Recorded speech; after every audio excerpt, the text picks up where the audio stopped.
Well, good afternoon, and welcome to our second session, our third session, I guess, of the Rocky Mountain Fur Trade Journal Forum. We've got two great talks for you this afternoon. The first one is by George Capps. This is not George's first article with us. You're probably familiar with some of his other work. This is your fourth, right? Fourth article with the journal. George is a meticulous researcher, but what I like the best is he has this knack for putting everything together in such a logical format that leads you right to the correct conclusion. And I just absolutely adore that. Thank you for that, George. So his paper, as you can see, is La Prairie de la Messe, Reconstructing Father DeSmet's Mass at the 1840 Rendezvous. George, take it away.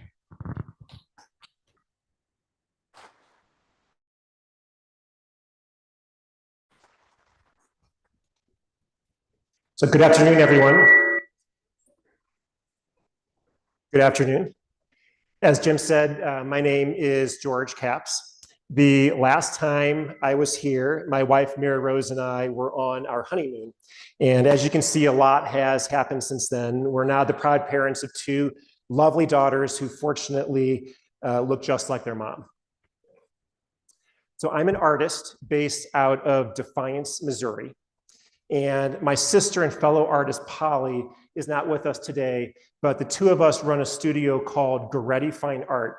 And together we are authors of the article La Prairie de la Messe, which details the creation of a historically accurate painting of the final Rocky Mountain Rendezvous. So we'll begin by introducing the historical background before explaining the context of the commission and the process that went into creating it.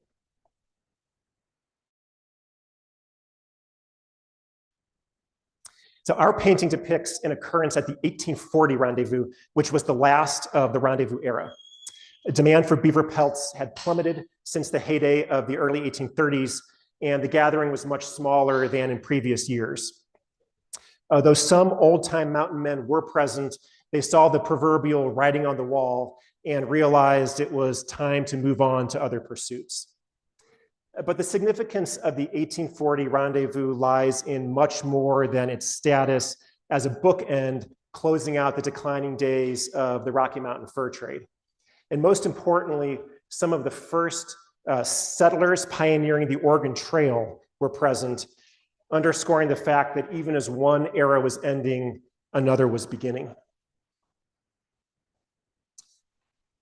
And also present was a character whose distinctive costume made him stand out even amid the diverse crowd. Father Pierre-Jean DeSmet was a Flemish Jesuit priest who had come to explore the possibility of establishing a Catholic missionary presence among the Salish-speaking tribes of the Rocky Mountains. Now, this was far from the settlement frontier that typically served as the Christian missionary zone of operation. And the Jesuits in the US were understaffed, underfunded, and just generally unprepared for such an ambitious project. So what was DeSmet doing here? And the answer lies in the dynamics of the Canadian fur trade.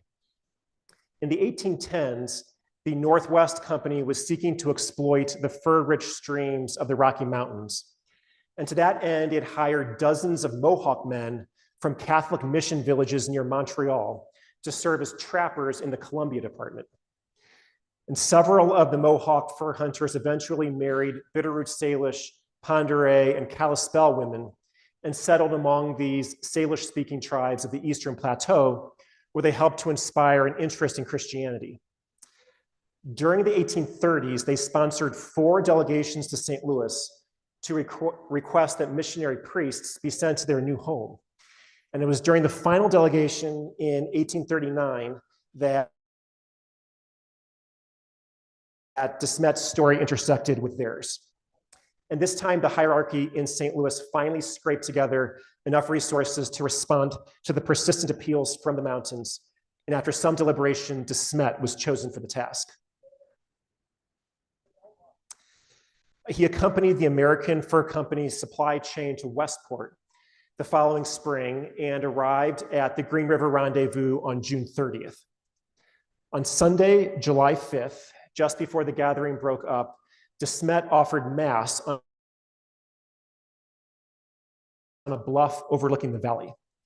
And in the published account of his travels, he described the scene like this. On Sunday, the 5th of July, I had the consolation of celebrating the holy sacrifice of Mass. The altar was placed on an elevation and surrounded with boughs and garlands of flowers.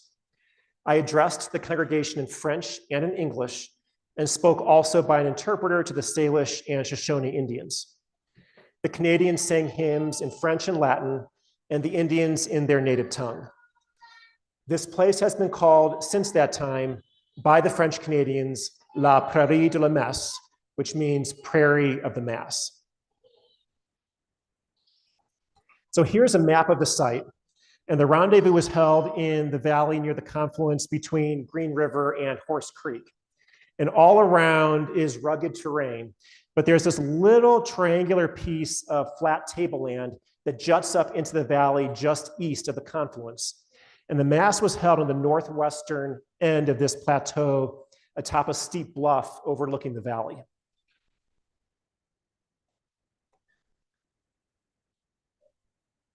So here's what the site looks like today.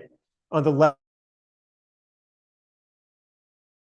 is the view looking west over the edge of the bluff. And you have to imagine that in July 1840, this green area would have been carpeted with Indian teepees, trappers' tents, smoke fires, and rippling horse herds. The view to the east is less seen. Tip of the tableland toward the distant mountains beyond the valley. In 1925, the Knights of Columbus erected a monument on the location.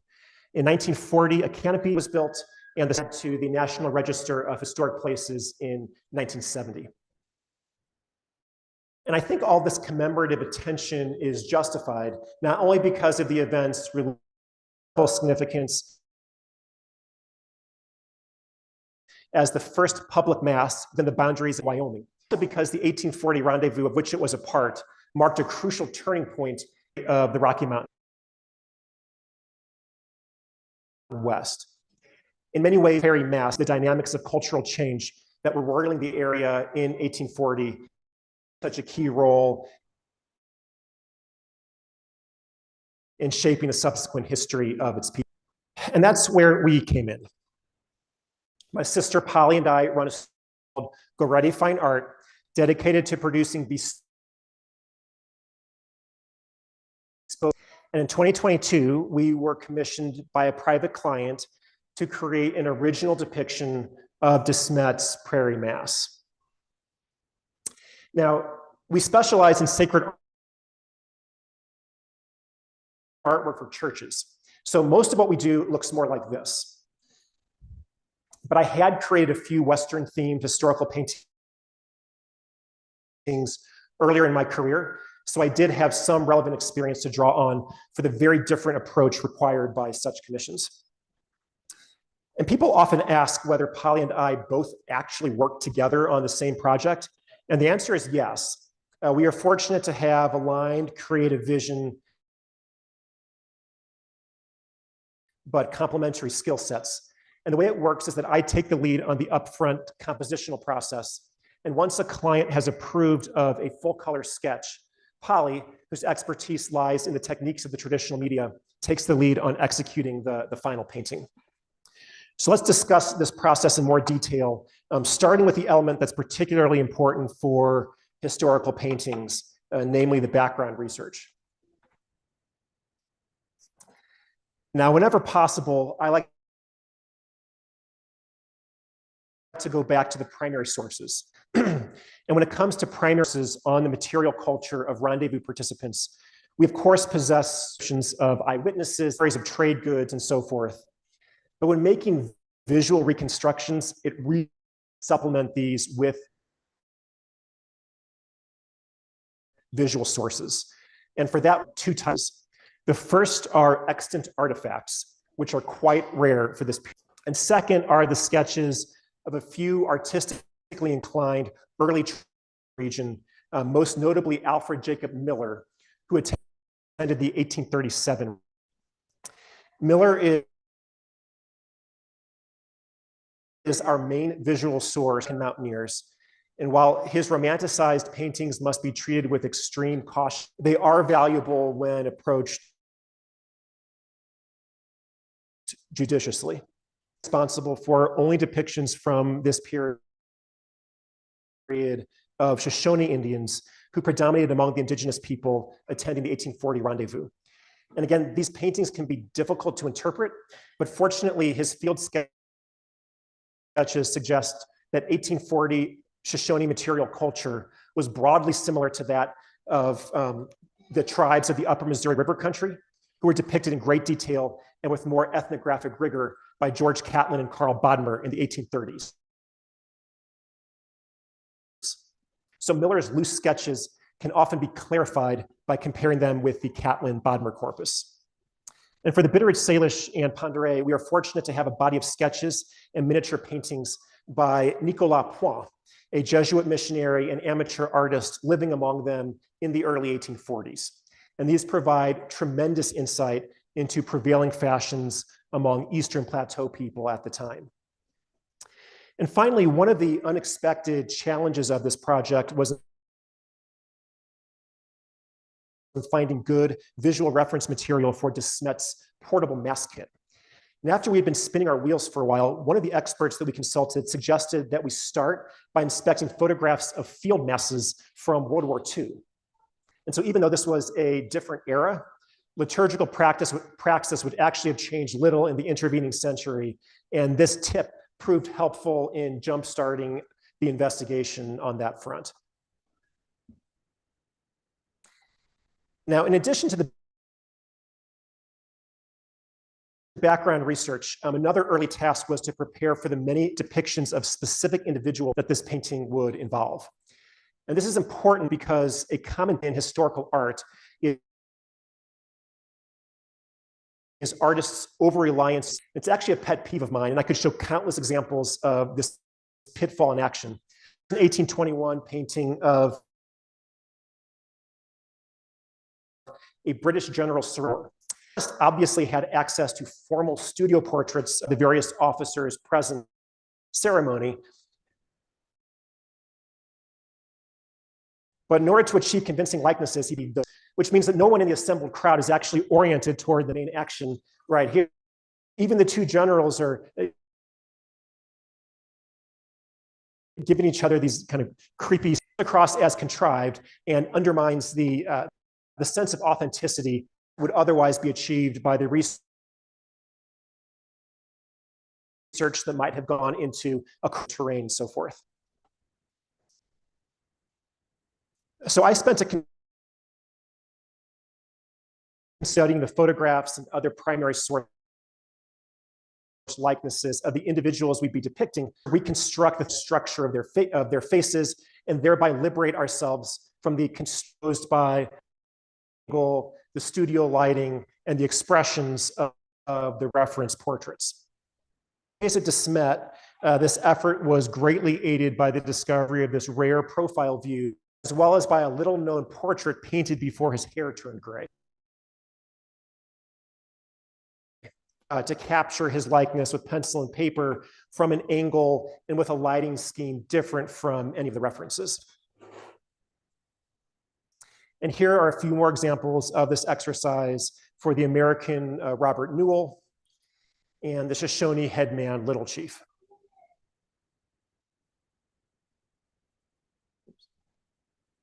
So in the end, the composition featured 12 portraits of individuals thought to have been present at the 1840 rendezvous. And in addition to DeSmet, these included 6 American mountain men, 3 Shoshone chiefs, and 1 Mohawk trapper. So with the background research and the portrait preparations underway, we also had to decide on a compositional layout. And we consulted precedent historical artwork dealing with the first mass motif, such as these well-known paintings of the first masses in Brazil and Chile, respectively. And we also knew of a previous painting of DeSmet's Prairie Mass by our good friend and fellow sacred artist, Gwyneth Thompson Briggs. And what you'll notice about all these is that they portray the liturgical action from the perspective of the congregation, which is great, but it results in lots of backs of heads. And by contrast, we wanted to highlight the cultural diversity of the assembled onlookers, and especially their different reactions to the ceremony. For example, we imagine the tearful devotion of the French Canadian Catholics, clutching their rosaries and overcome with emotion at this first opportunity to hear Mass in years. And we imagine that this would have contrasted with the awkward discomfort of the Americans, many of whom would have been uneasy with organized religion in general, not to mention the ritual formalism of Catholic worship in particular. The delegation of Salish warriors who would come to escort DeSmet to their home country may have felt protective, even a little possessive of their long-awaited priest who was now the object of so much intertribal attention. And the Shoshone headmen probably occupied seats of honor in the front, where they would have observed the proceedings with interest, dignified and courteous, but also cautious and maybe even a little skeptical. And finally, we imagine the frank curiosity of the younger people crowding behind, craning their necks for a glimpse of this strange and evidently powerful ritual. We wanted all these emotions to come through, so we turned the perspective around and depicted the scene from the vantage point behind the makeshift altar.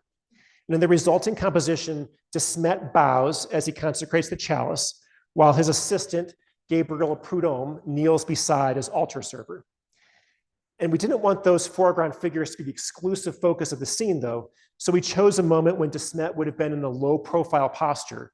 And we also blanketed the altar area in the shadow of a bower of branches, while the liturgy's human backdrop is bathed in the direct sunlight.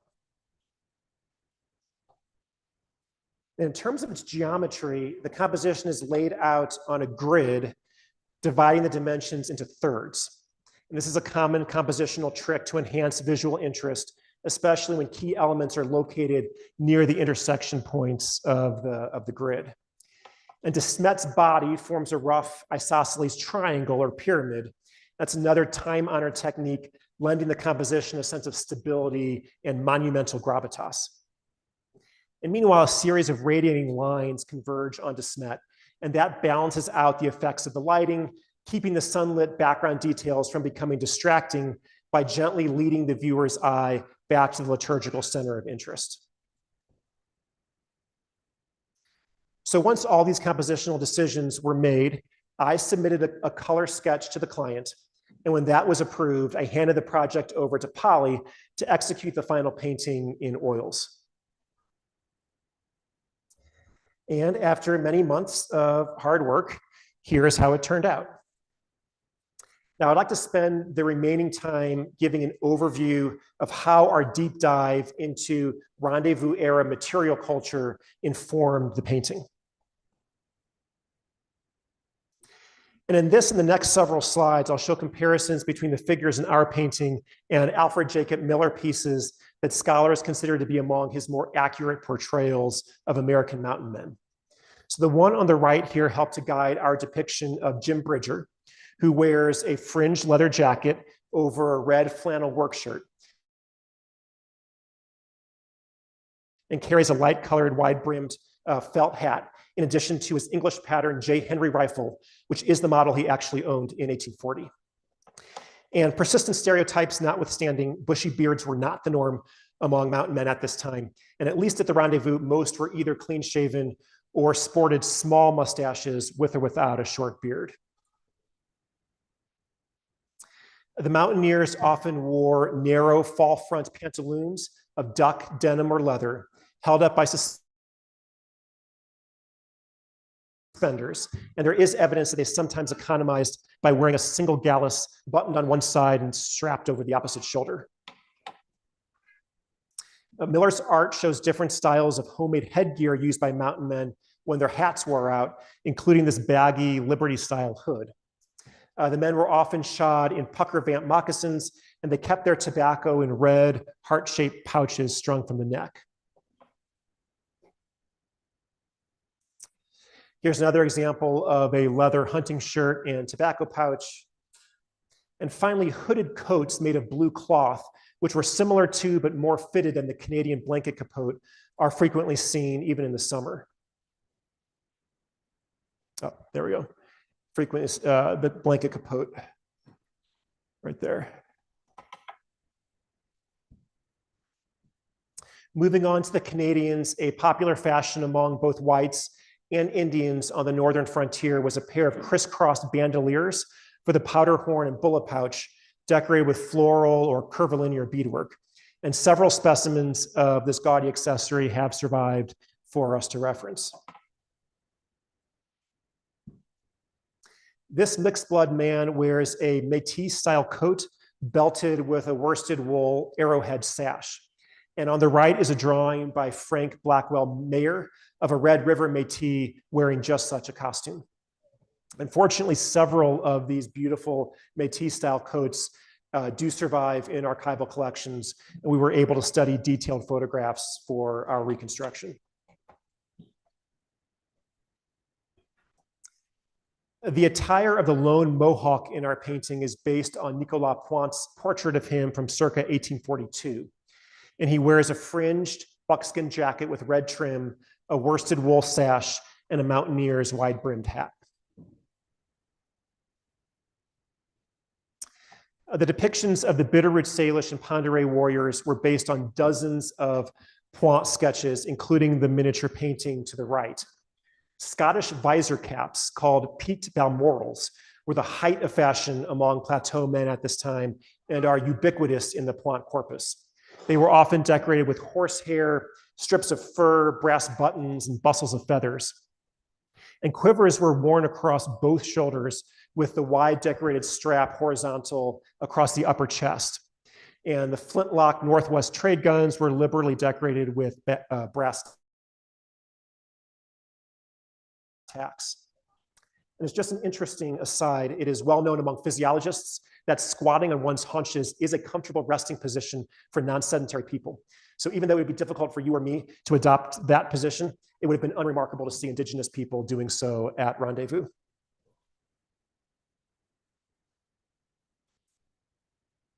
So although most of Pointe's artwork shows Salish men wearing cloth shirts, the traditional poncho shirt of animal skin is occasionally seen. And we are fortunate that multiple Nez Perce examples of such shirts dating to the 1840s are extant. And these would have been very similar to the styles in use among the Salish and were used to inform the garment worn by the pipe-carrying delegation leader here. So moving on to the Shoshone, this early Miller watercolor of the headman Little Chief is a wealth of ethnographic information. And we based our own portrait of Little Chief very closely on this sketch, including the beaded hair bow, hairstyle, face paint, the bear claw necklace, the pendant cowrie shell, and the pectoral quill work rosette.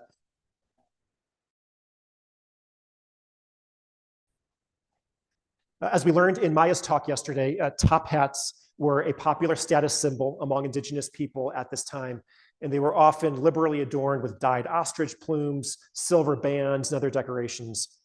And another popular item is the so-called chief's coat, an impressive but cheaply made faux military jacket, which the Indians often embellished with fringe and strips of beadwork, as seen on the archival specimen on the right.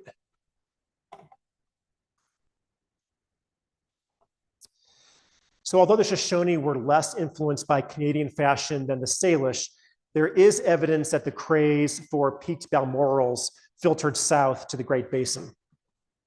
On the right here is one of the earliest depictions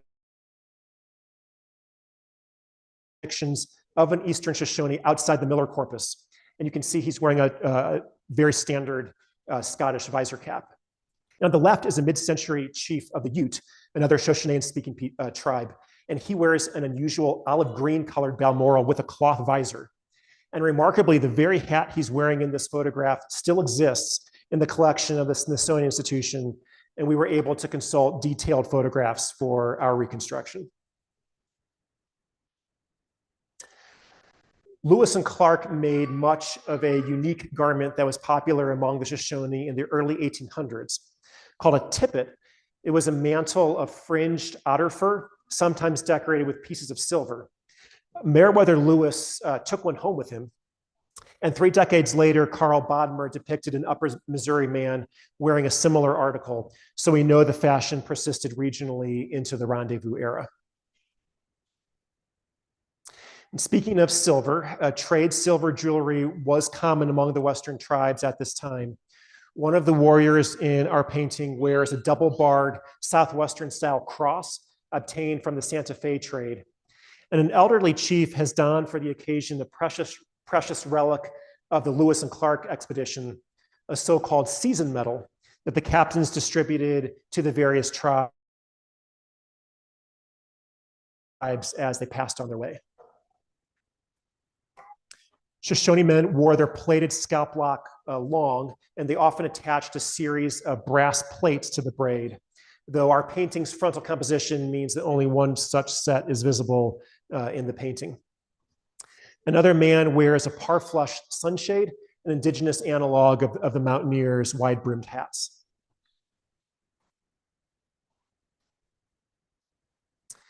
So the Catlin painting on the left depicts a Mandan woman, but the make of her dress, its beadwork and elk's teeth decorations, her jewelry, hairstyle, face paint, they all typify women's fashion in the larger region.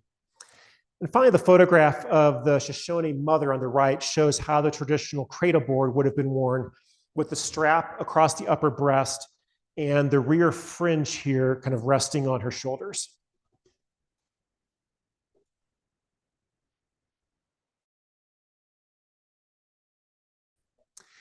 Now, in terms of DeSmet's liturgical effects, we were able to identify 2 surviving artifacts from his traveling mass kit: a small chalice with detachable stem and a tin wine flask, both of which make an appearance in the painting. For the other elements, we had to triangulate among a variety of imperfect sources. But in the end, we achieved what I think is a groundbreaking and highly credible reconstruction of a field mass offered by an itinerant missionary in the rugged conditions of the Rocky Mountain West. I could give a whole other presentation on the elements labeled here, but we're out of time. So for that, you'll have to buy the journal and read the article.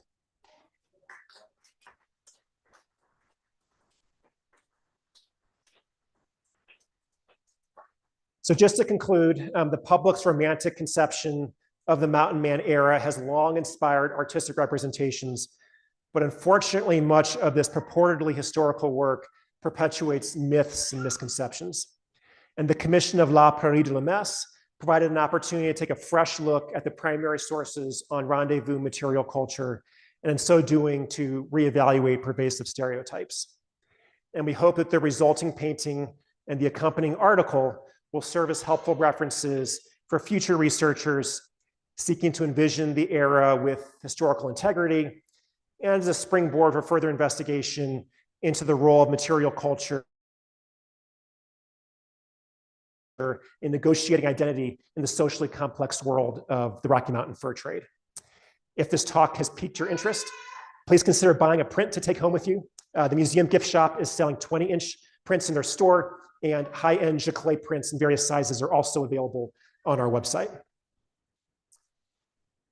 And finally, a massive project like this would not have been possible without the generous assistance of many subject matter experts who answered questions and helped guide our research process. And in particular, I'd like to thank Clay Landry, who's with us today in the back, and Jerry Ensler for their help with the Mountain Men. Alan Chronister went above and beyond in providing prompt, detailed, and erudite answers to my questions about Native American material culture. John Fisher and several members of the staff at the Wyoming Fish and Game Department shared their knowledge about the historical ecology of the Prairie Mass site. A number of individuals provided input on the liturgical history. And finally, DeSmet biographer Sally Thompson provided input, and David Miros and his staff at the Jesuit Archives gave us access to their invaluable DeSmetiana collection. Finally, of course, we owe a debt of gratitude to Jim and the staff at the Rocky Mountain Fur Trade Journal for all their hard work preparing such a lengthy article for publication, as well as to the anonymous reviewers for their helpful feedback. They get the credit for everything they got right, and any errors that remain are our own. Clint, do we have time for questions? Anybody have a question?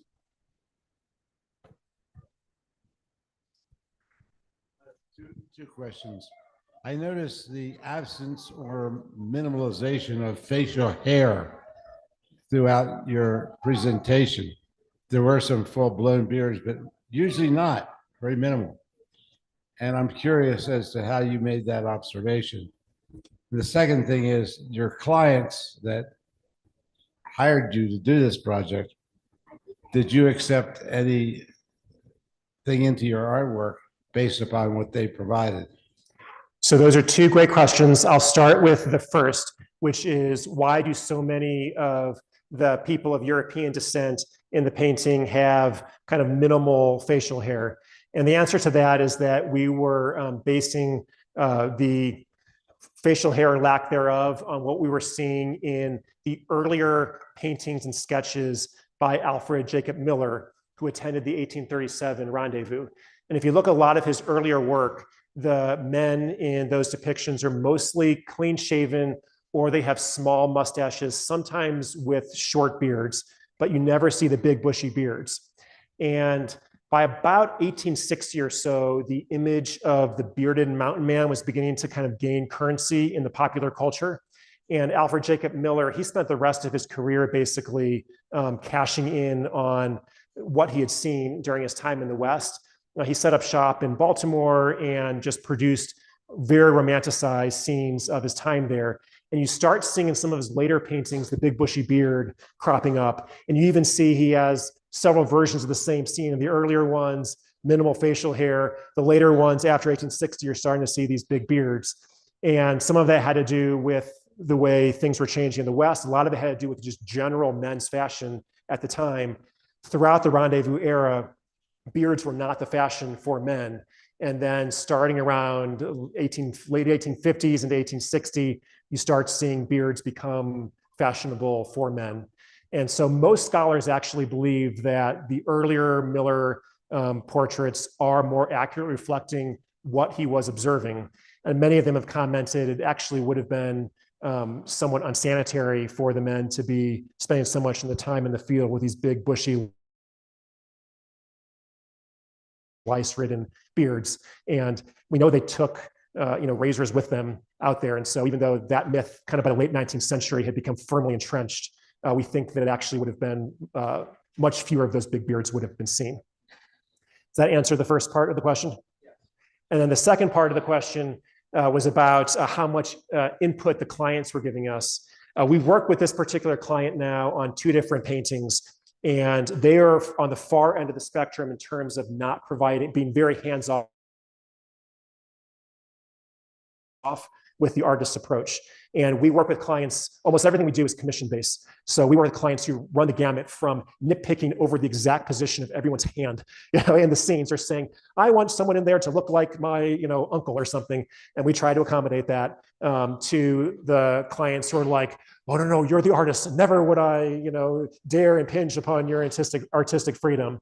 And it happens that these clients lie on the latter end of the spectrum. So they gave us essentially no input as we went along. If they had, we would have tried to accommodate that to the extent that we could without compromising the historical accuracy. Any other questions? Mark? My question doesn't have much, if anything, to do with your talk. I'm an archaeologist. I've done quite a bit of work in St. Louis City and County. And in one of my forays over there, I was told that the grave of Father DeSmet at Florissant was going to be moved. I just wonder, did it go to Calvary Cemetery? Yes. In St. Louis? And yes. And when did that occur? I believe that occurred. I think it occurred in the 1990s, but don't quote me on that. Okay. It may have been more recently don't quote me on that. I'm not, it's sometime in the last 30 years or so, it did get moved. I should be careful because this is going to be online for the rest of time. And I'm trying to remember the exact details, but I believe the Jesuits had a seminary in Florissant, and that got closed down a long time ago. And they were maybe maintaining the property. And at some point, I believe they just sold that property. And at that time, all of the graves that were there were transferred to a plot in Calvary Cemetery. I've been to the place where he now is laid in Calvary Cemetery. It is not a marked grave, so he's now in a what's the term?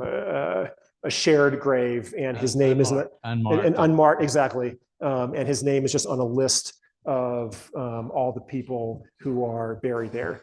And so I know that some people were quite upset when that happened and concerned that now we may not even know which skeleton is his in there.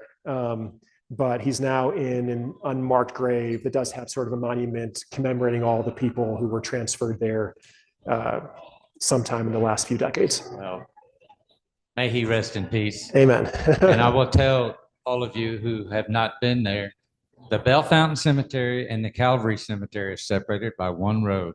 And in those two cemeteries, there are innumerable individuals who have a past out here. Yes. And they did return home. Any more questions? All right.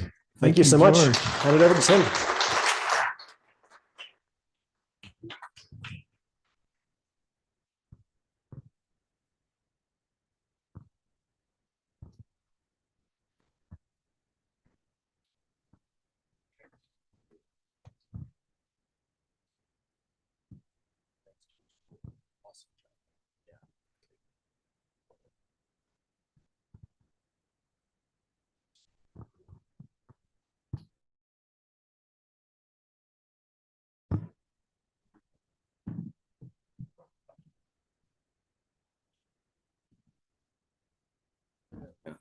Something. All right. Nicely done, George. Thank you very much. Our next speaker is Tim Tanner. Tim is an artist and is on the staff at BYU, Idaho. He's also a very good friend. We've known each other. We were neighbors for a while. But Tim has also done a historic painting with a lot of research goes on into that. He's he also serves on the editorial board. You should know that for the journal. But Tim is going to tell us about what went into his painting and bring us up to speed on how Horse Creek got its name. Take it away, Tim.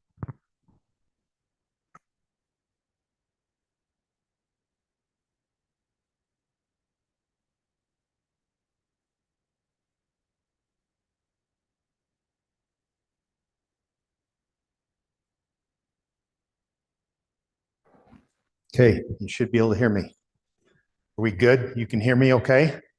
Okay, great.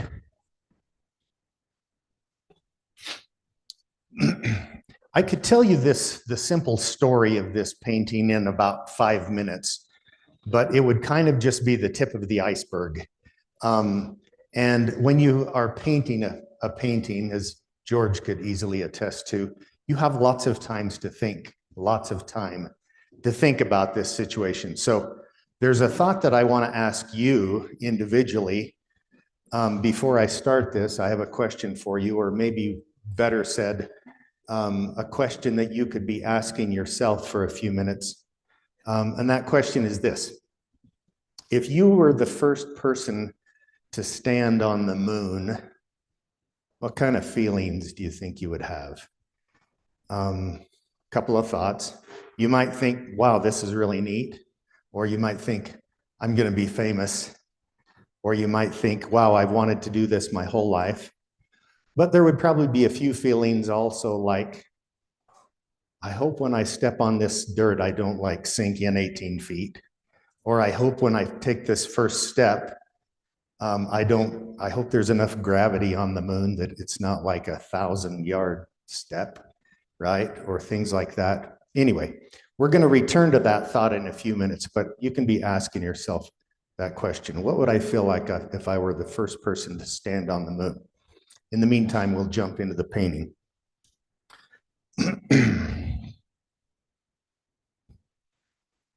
Normally, the paintings that I do, fur trade paintings, are pretty self-explanatory. I don't have to explain a whole lot about them. They're just a typical depiction of some trappers and doing their work. In this particular case, it's pretty hard to understand the painting until you understand the story. So I'm going to jump into the story. And as with most cases, if we just jump into the middle of the story, sometimes it's like being handed a puzzle piece without ever get to seeing the front of the box. So we'll start with the front of the box a little bit before I hand you the puzzle piece itself. Most of you are probably familiar with Ashley and Henry getting together in 1822 and deciding that they were going to have this adventure together, go into business together. And I'm sure most of you are all familiar with this advertisement that they put out for, originally they were asking for 100 men. They ended up with more than twice that when all was said and done. But in 1822, as you can see, this was February 13th. Basically, by 1822, by the end of 1822, the farthest they had gotten on their venture was they had reached the headwaters of not the headwaters, but the mouth of the Yellowstone River, where it runs into the Missouri River, which is up right about on the North Dakota-Montana border. So that's kind of as far as they got that first year of their venture. The second year of their venture, they ran into a few more challenges as they were headed up the Missouri River. And I know most of you know a lot of this, but the first major challenge that they ran into in 1823 was the Arikara.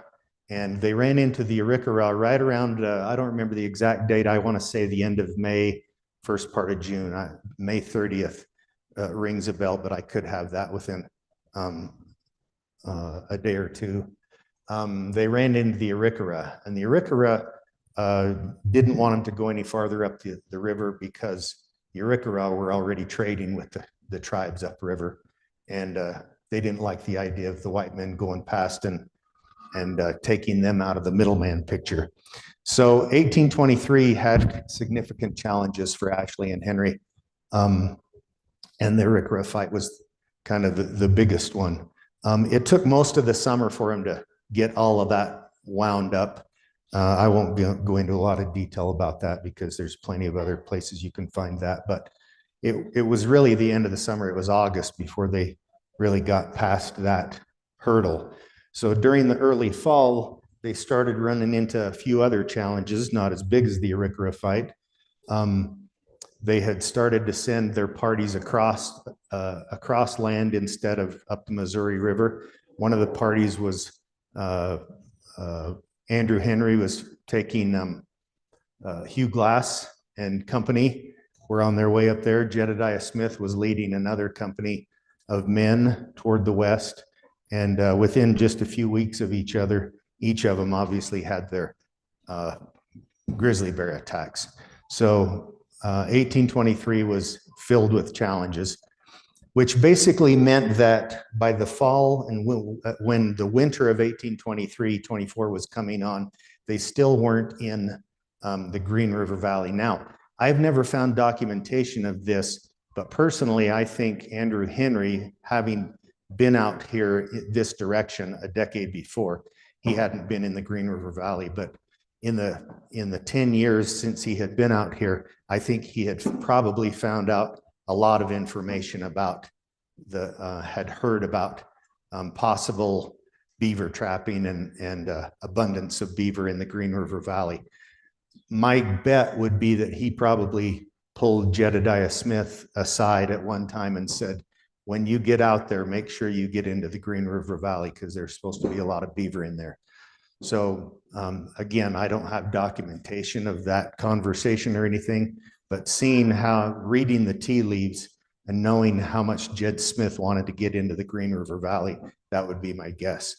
So those trappers under Jed Smith, I think they probably wanted to get to the Green River Valley in the fall. They tried to get across Union Pass earlier in the winter, and the snows were too deep. So as they were wintering with the Crow, they found better instructions on how to get to the Green River Valley from the Crow. And many of you have probably heard of the sand map where the Indians showed them how to get here by coming through South Pass. So a lot of the information that we have, of course, about that is based on James Kleiman's account, because he was one of the trappers with Jedediah Smith. So as you can see here, he said, we can continuing on, following the instructions of the Crows. As soon as the weather started breaking enough, they actually spent a little bit of time, as Scott spoke about yesterday. They spent a bit of time in the Sweetwater River, regrouping and caching some of their gear and that kind of stuff. But Kleiman records that they crossed what they felt like was the main ridge of the Rocky Mountains, of course, which would be South Pass.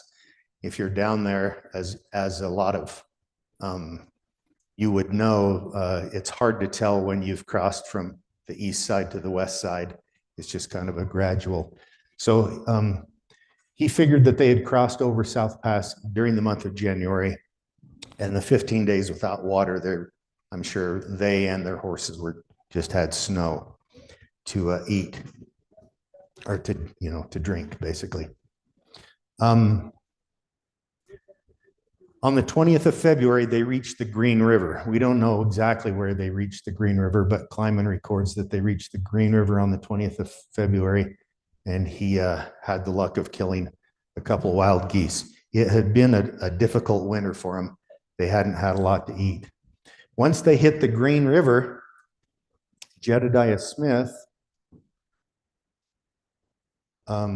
with 7 men, took off toward the south. They probably ended up down in the neighborhood. We don't know exactly how far they went, but down in the neighborhood of maybe as far as Fort Bridger, at least down into the Green River, Wyoming area, I'm sure. Anyway, they went farther south and explored. And we don't know how many were in the party itself. If you read Kleiman's account, through the whole, since they left the Arikara battle, to be honest, that whole time they were gaining and losing guys. A couple guys would stop and hunt, and sometimes he would record that they catch up. Sometimes you could surmise that they caught up, but he didn't necessarily record it. Anyway, we don't know exactly how many were in that party, other than we know it was around a dozen trappers under Jedediah Smith. And so Smith went south, and he sent a handful of them north into where we're at right now, basically, to start trapping. So as you can see, Kleiman records that as soon as the ice gave way enough for him to start trapping, then they started trapping. That northern group, that handful of men, the northern group were under Thomas Fitzpatrick. And so they worked their way north. Kleiman continues, as the ice giving way, we found beaver plenty. And they found that there were all the beaver that they had heard about, or at least close to. In fact, there were so many beaver that they ran into a party of Shoshone Indians, a little band, he says a family of Shoshones, and they were probably a small band of Indians. And the trapping was so good that they were not only feeding themselves, but they were feeding them the whole band of Indians as well. And so it sounded like during that springtime, they were enjoying good trapping and enjoying the company of these friendly Shoshone, and were happy with what they were finding. However, Kleiman records, our digger friends moved off without our knowledge of when or where, and when they had gone, our horses running loose on night, they all disappeared and we were unable to find them or in what direction they had gone. So during the night, the Shoshone left and their horses happened to leave with them. Now, I'm not going to go out on a limb and say, because Kleiman doesn't say the Shoshone stole our horses. Maybe they thought that the horses just followed the Indian horses. I don't know, but anyway, all they knew is that they woke up one day and the Shoshone were gone and their horses were gone as well. It sounded like they actually kept trapping a little bit.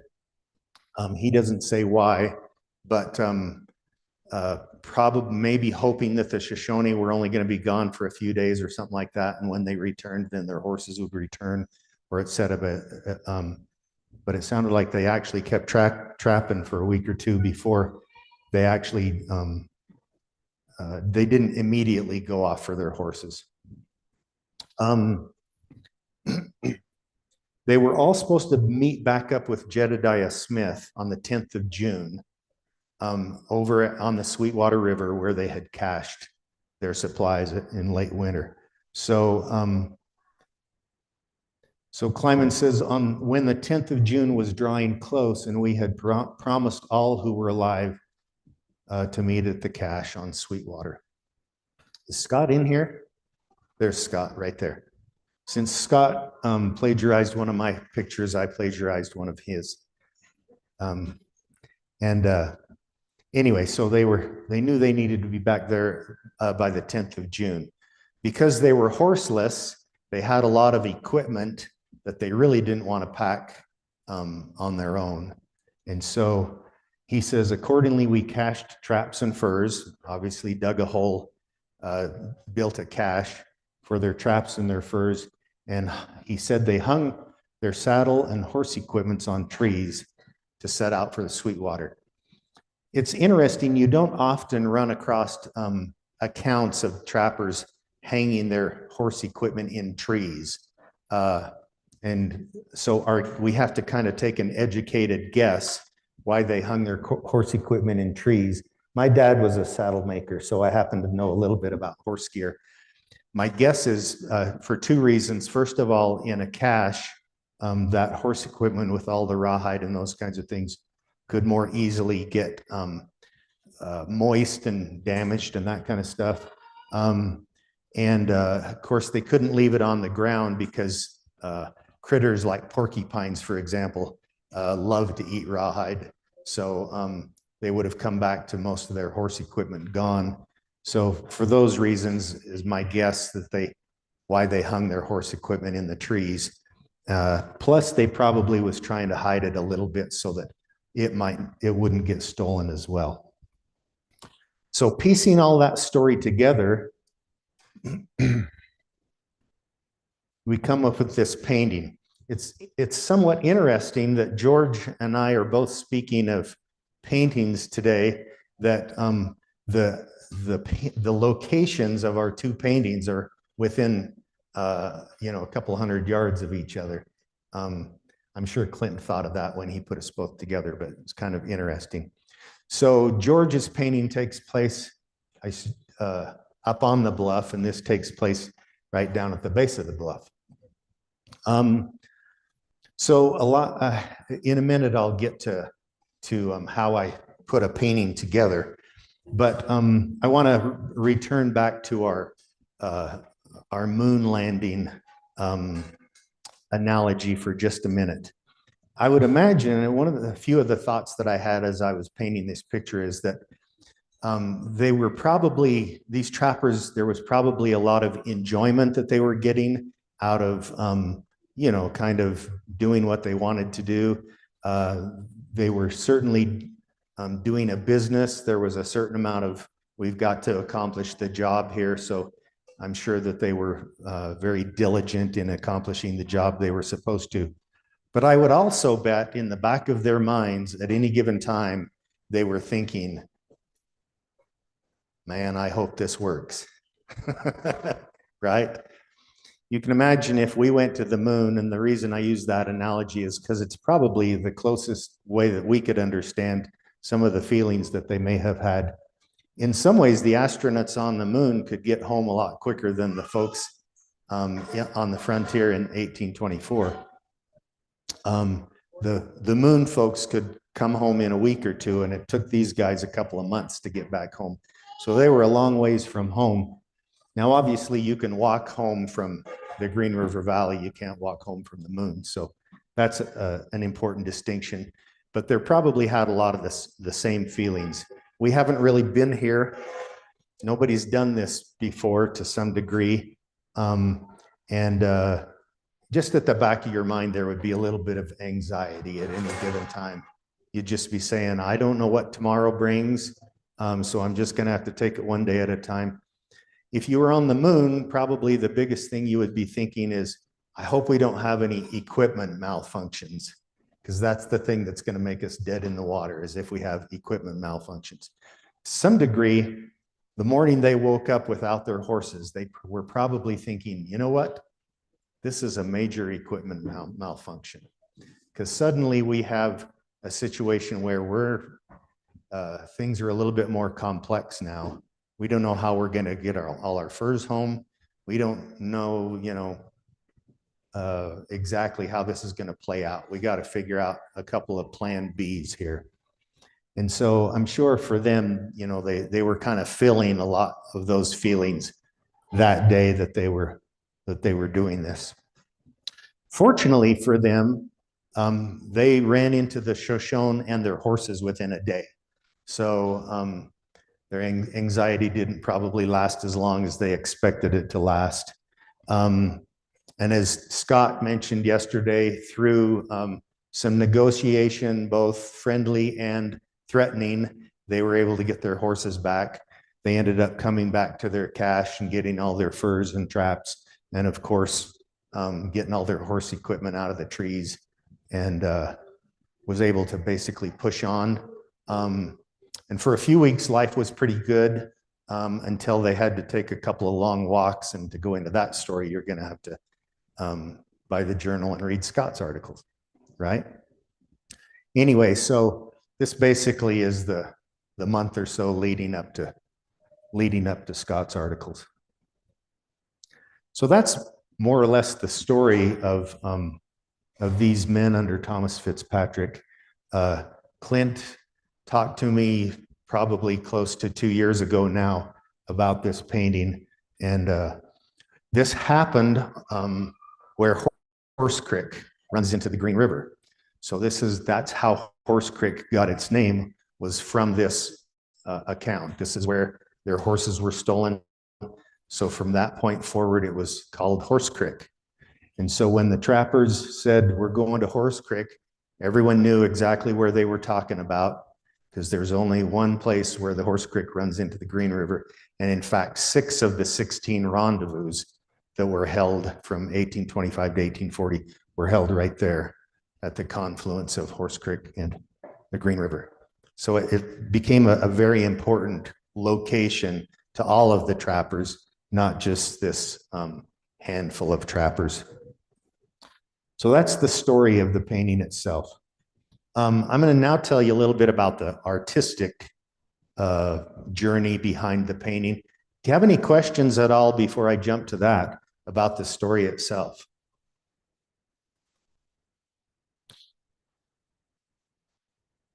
Okay. Now we'll dive in how to paint a picture of Horse Creek. The approach that I have to art is very, very similar to George and Polly's approach. A lot of artists have to kind of, to some degree, follow the same pattern. Mine is slightly different. I actually spent about 10 years working out of New York City. I was a freelance illustrator. And even though I was working in New York City, I was mostly painting cowboys. If you've ever read a Louis L'Amour novel or a Zane Grey novel, there's a pretty good chance that you've seen some of my artwork in the past. I did a lot, just dozens and dozens of these kinds of illustrations for book covers. And because of that, I formed a slightly different process for my paintings, but there's certainly a lot of overlap with George and Polly. I did a lot of illustrations for outdoor magazines as well while I was in New York. So generally speaking, once I start formulating ideas for how I want a painting, I'll start formulating them in my head, just like George and Polly have to do. There's a lot of research that has to go into a historical painting. One fortunate aspect is I've been doing this kind of stuff since I was 10 years old. And I won't go into the story of why I started at 10 years old, but I became a pretty serious student of mountain men and Native American history at the ripe old age of 10. So over the years, I've tucked a lot of information into folders and binders in my head about different aspects of the fur trade. But the research always has to come up front in order to do it right. In this particular case, the narrative itself by James Kleiman was the main source. And here you see, I won't go over this, underlined in red is basically the parts that we've been reading throughout the presentation that he talks about them coming over South Pass and Jedediah Smith splitting them up and etc. Then along with the text research, many of the photos that I took for my photographic research almost look exactly like some of the photos that George took for his research.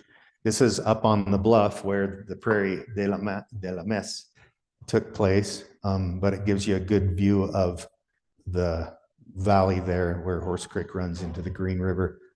Clint and I had talked about wanting to include Fremont Peak in there and a few other details like that. So there's a ton of photographs that get taken. In fact, when you're an artist, you kind of, whether you want to or not, you become a photographer as well.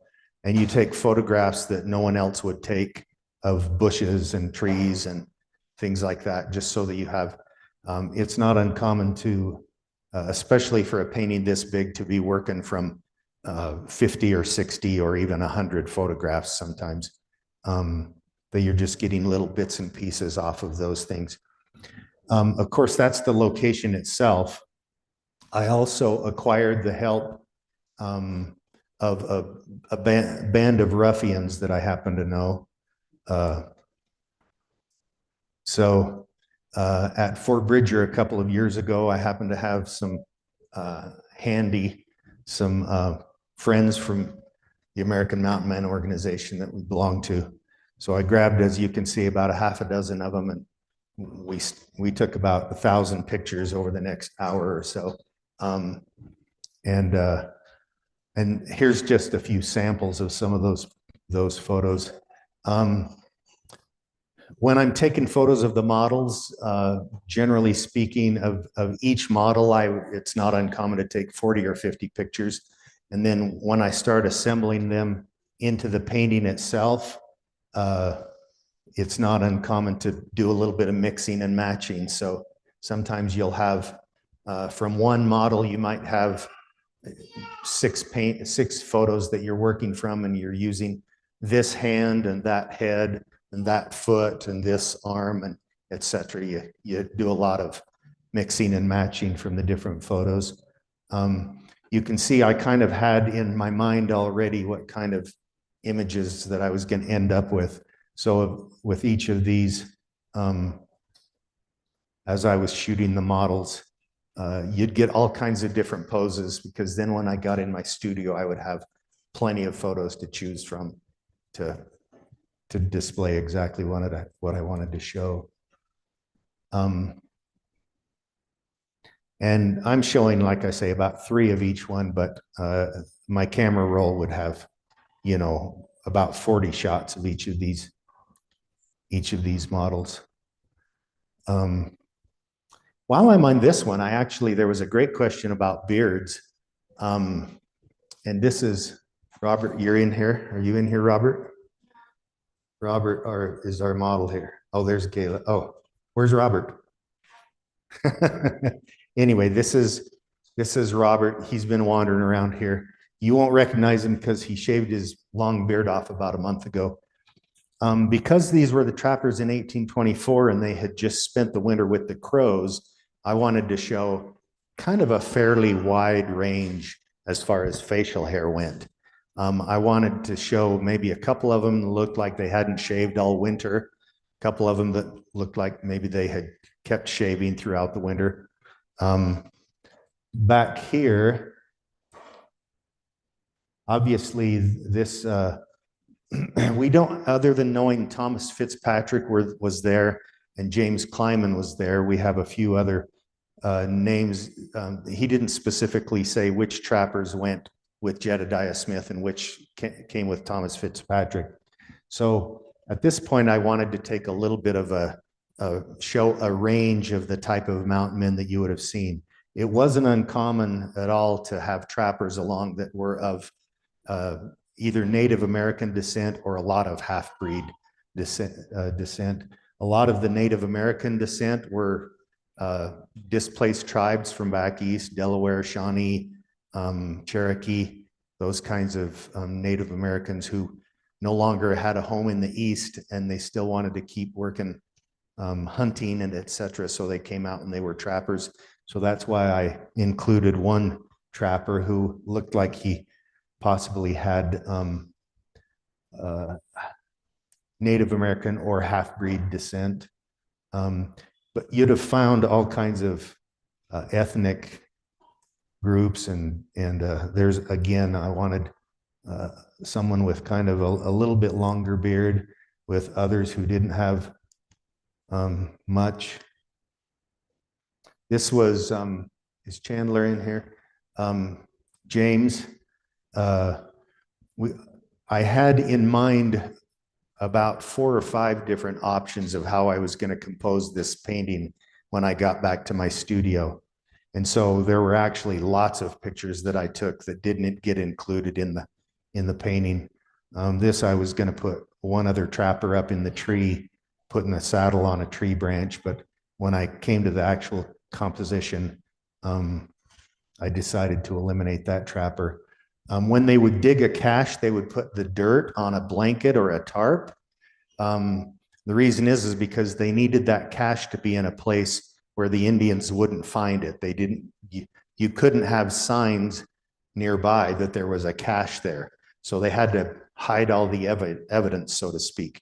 So it wasn't uncommon to put the dirt onto a blanket or a tarp and then go dump that dirt into the creek. They almost always built a cache near a creek.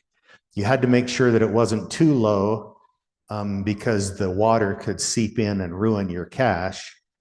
But it was also handy to have it near a creek because then that creek could take the dirt away and erase the evidence of that it had been dug up. So part of my thoughts was I was thinking about maybe showing some of those trappers throwing the dirt into the creek. So anyway, when you see the final painting, you don't see that there were also hundreds of photographs taken that don't make the final cut. You also have to take pictures of all of the other stuff that's sitting around. So when we were there at Fort Bridger, I took quite a few of these pictures. Then when I got home, I had to take pictures of trees and dirt piles. And you can see the tree over there on the edge. That was a pretty good tree, but the cows had eaten the bark off the bottom. So I needed to go find another tree that still had the bark on the bottom, etc. So the point is there are hundreds and hundreds of photographs that you take in order to get ready for these things. Also, when I got home in my yard, I took a bunch more pictures of, gear like that.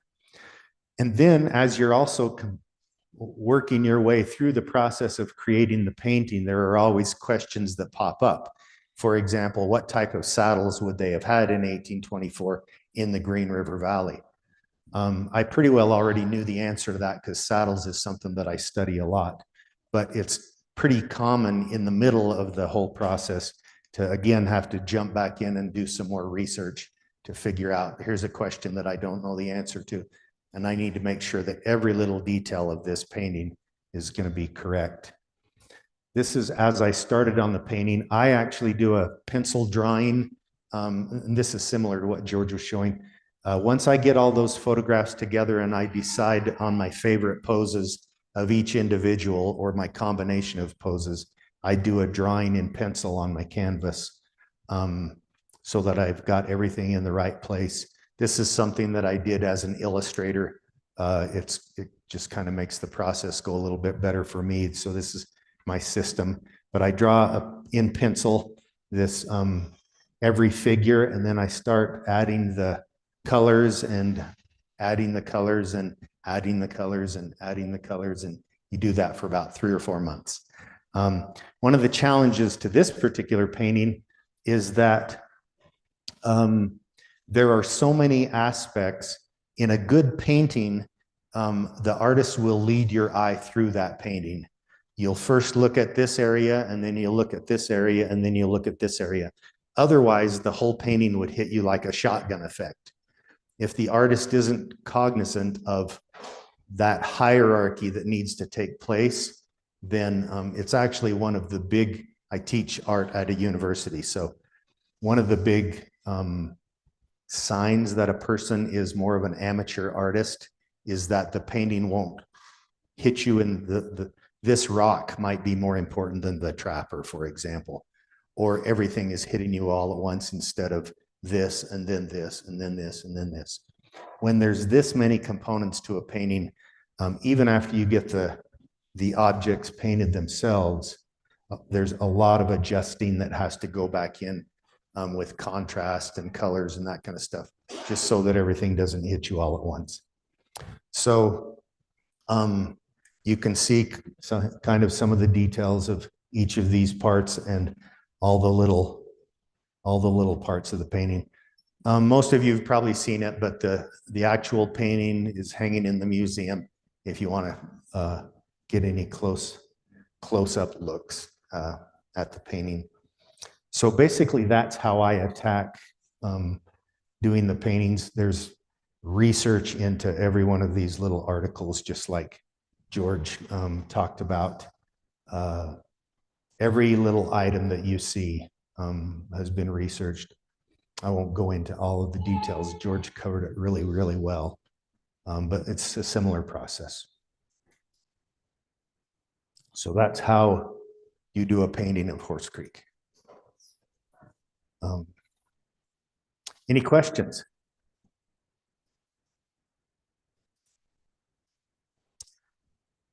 Once again, thanks to the museum and especially to Clint. A lot of this was Clint's idea, and it was an idea that I loved. So I have a question. The painting is a dichotomy, the river, the things that are on the further to the left, I assume are just items that were hung. And the guy on the right is looking up, he's seeing whether the project is going well or not. yeah, he's just handing stuff up. He's just tying stuff onto the rope and handing it up. So he's just waiting for the rope to come back down empty and to tie the next saddle on. Yeah. You can talk a little bit about the hoop beaver plues a little bit. Yeah, absolutely. So when they would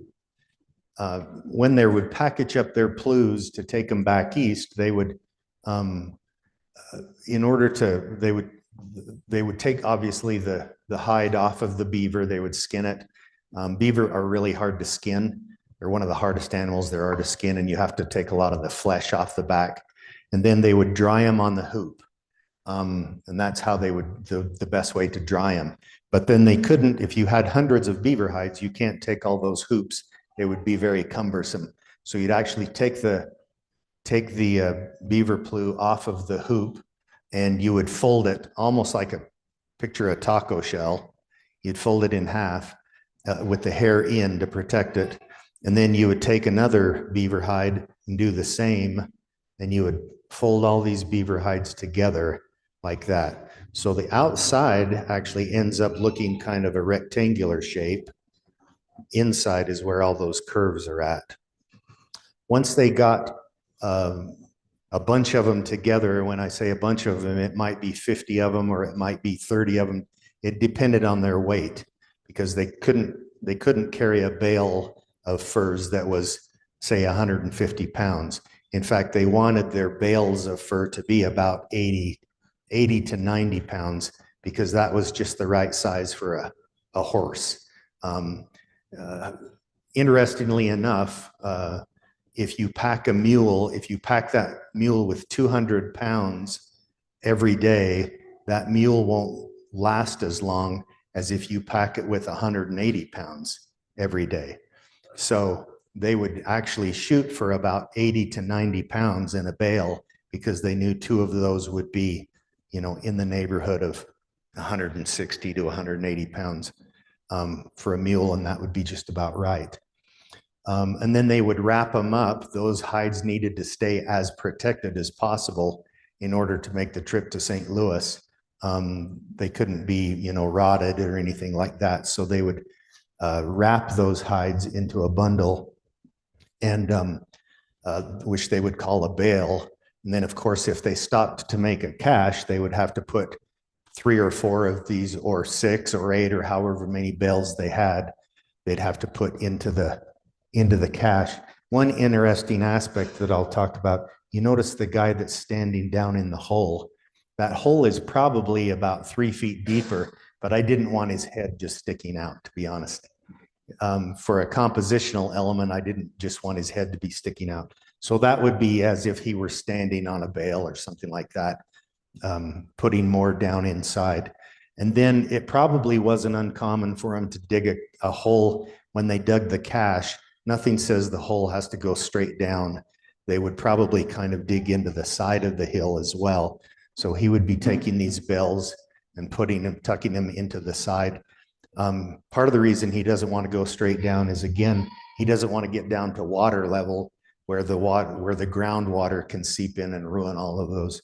Okay. Now, the reason I didn't put all of the furs in bales, that there are probably still a few on hoops, is I'm sure that they ended up trapping right up until the day that they left. So those ones that are on hoops, they've still got to pull them off the hoops and kind of last minute stick those in a bale and stick those in the cache as well. A lot of times they would have to wrap their stuff in blankets, and of course they were wrapping more, or they were caching more than the beaver hides. They were caching their traps as well, Kleiman said. So the traps themselves wouldn't be necessarily in a bale. They might just be wrapped up in some blankets and that kind of stuff. So you can kind of see a little bit of my thought process there as they were digging and burying the stuff in that cache. Any other questions? Well, thank you very much, Tim. You're very welcome. I've read this story for decades, and because I know the place so well, I wanted this picture for a long, long time. And Tim finally came through for me. So thank you very much. He wasn't. I think by the time I finally ask, I'll do that. So it's just a great story. Well, thank you, everybody. Thanks, everybody, for coming to the forum. We're done with the forum now, but there's still other programs going on. Bad End's got a program, I think, starting at 4 o'clock. The Mountain Men are still doing programs over at the camp. And then tomorrow morning, we got more programs. So I hope you continue to stick around and enjoy the activities. Thank you for coming.